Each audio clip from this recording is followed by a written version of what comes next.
अब स्पेन से हमारे स्कॉलर मकाला निगार एंटोनियो पुल प्लेस मौजूद हैं, वो गुफ्तगू करेंगे और अपना मकाला पेश करेंगे।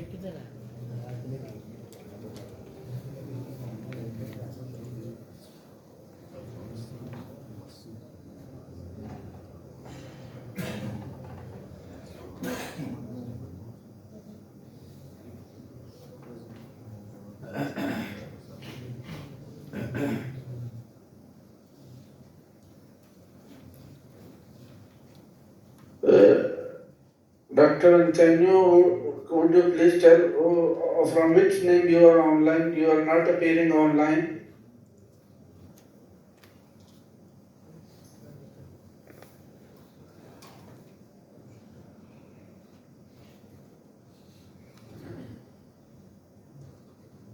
किसी कोई मैसेज मंगवा ले, उसके बाद मैसेज डालेंगे। Please unmute your mic.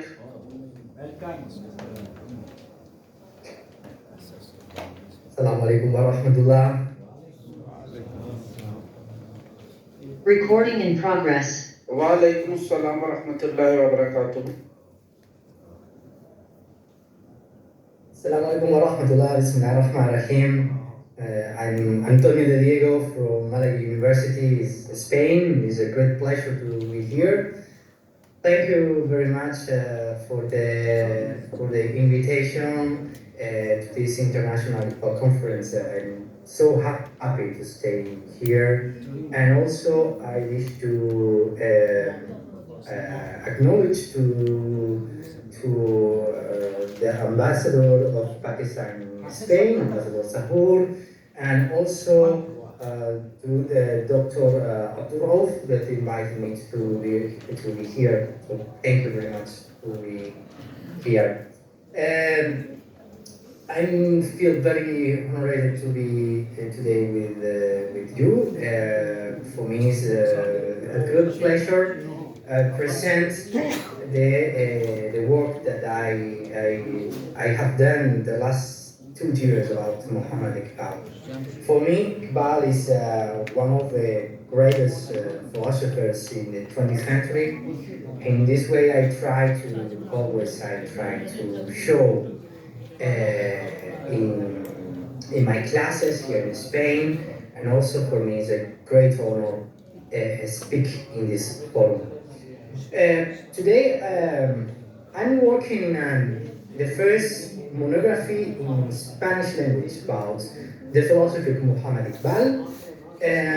I started 2 years ago for the suggestion of my wife that have origins in the subcontinent, and also of my mother-in-law that she was studying deeply Muhammad Iqbal. So I start to work with Muhammad Iqbal.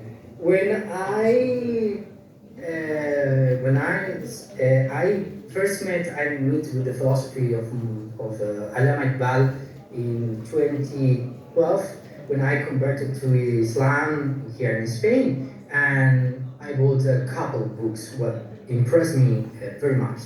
First one was the book an anthology of political writings of Muhammad Iqbal in Spanish, published by the publisher house Trota, and the second one was a French translation of Javid Nama. Was for me was an amazing book. At the first time, I saw how important was Iqbal and how can transform, especially for Muslims. I start from this point to reflect about Iqbal after I start to try to reading him in the different poetical works, but also philosophical within the letters and other books published. It was an amazing experience.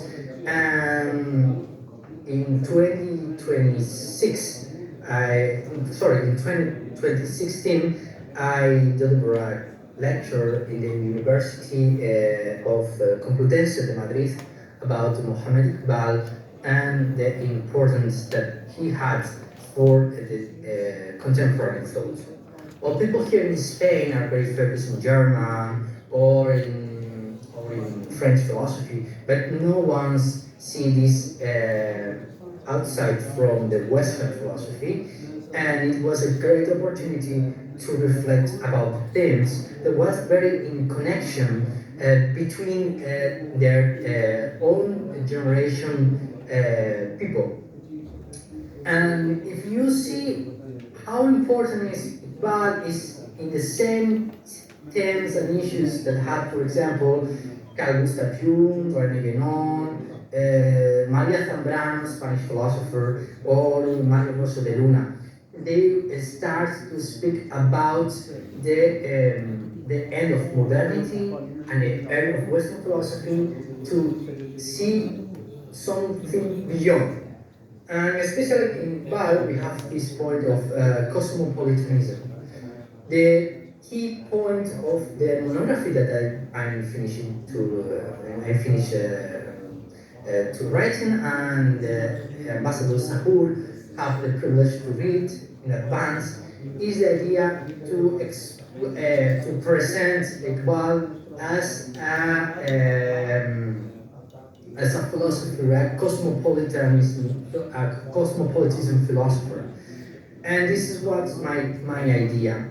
I try to show how the philosophy of Iqbal is very involved with all the great revival movements or revivalist movements in Islam that I studied for my PhD thesis, but also how it is in constant dialogue also with traditions like subcontinent indigenous philosophy as the Sikh or the Hinduism philosophies, for example, are and also with Western philosophy.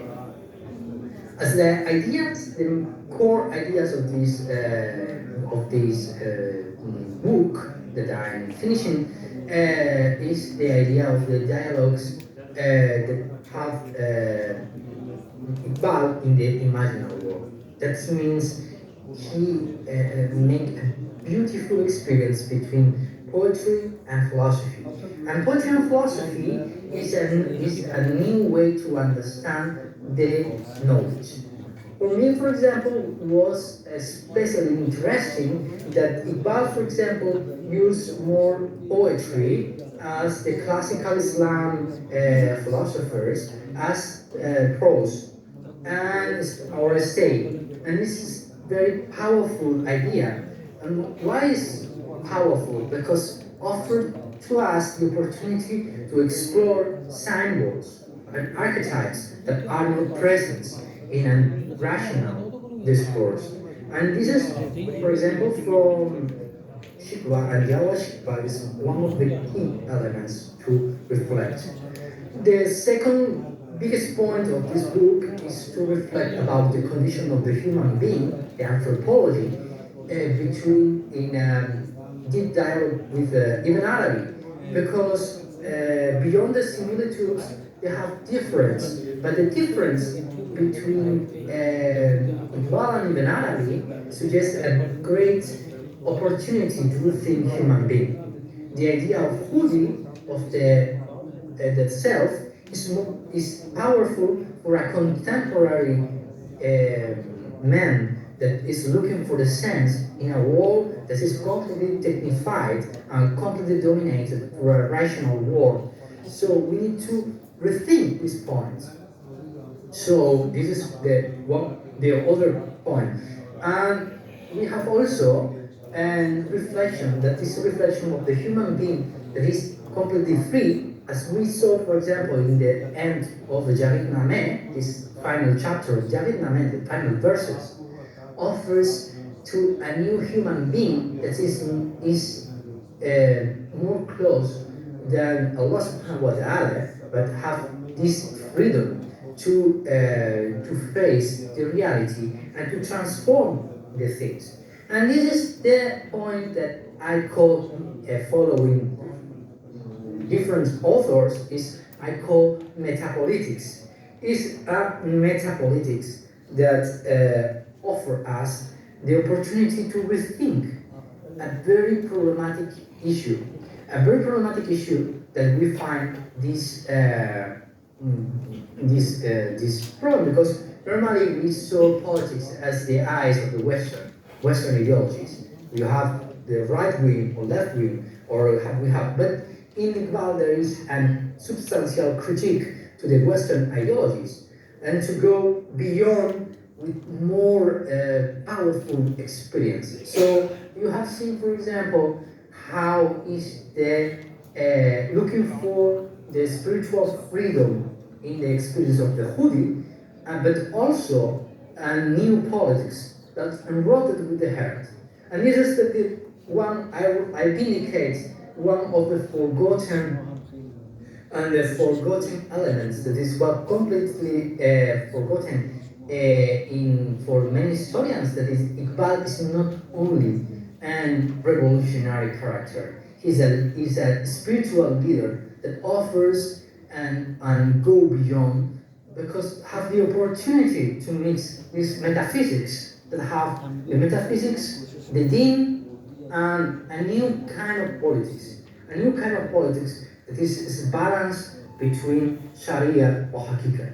And this is, for me, is interesting. And this point of metapolitics gives me the last argument of my future book, that is the idea of, is possible that we find in this moment of climate crisis that Iqbal gives answers? Of course. He offers the opportunity to give us a new way of thinking the climate crisis from his own poetry but own philosophy. So I think this is the main idea. I'm very grateful for the, and I thanks to the Iqbal Academy for me. It's an honor to be here, and I hope to have the book next year, inshallah, present to all of you.